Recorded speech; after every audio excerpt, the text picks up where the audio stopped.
I can predict right away when I see a new case that this individual is going to test out that definitely like around the age of a 5-year-old, which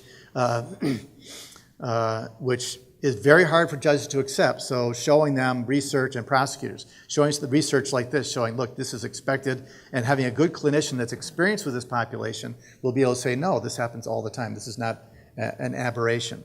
Obviously, why I call this a perfect storm situation, because these are individuals who have no clue about these social taboos, and on the other hand,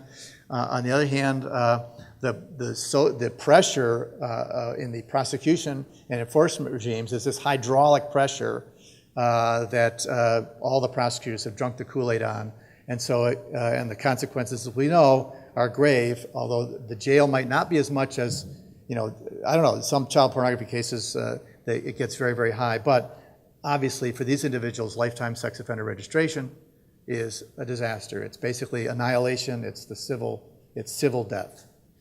The civil death penalty.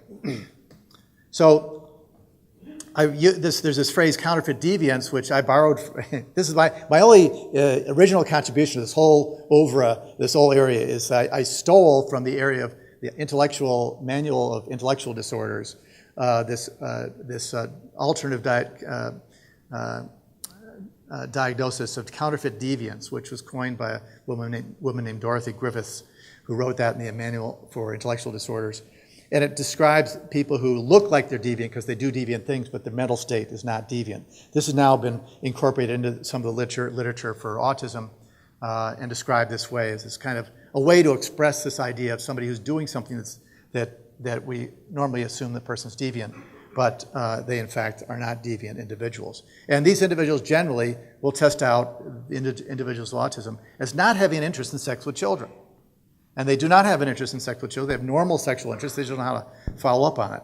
So there's this interest in sex, not being aware of social taboos. They're sometimes very good with the computers. They can't imagine why would something be on the internet if it's illegal. The cops wouldn't allow it to be there. That's the very typical kind of thinking. They're very easy to catch for a lot of reasons. Obviously, they're going to be victimized in prison. And again, my phrase about civil death is what they're facing.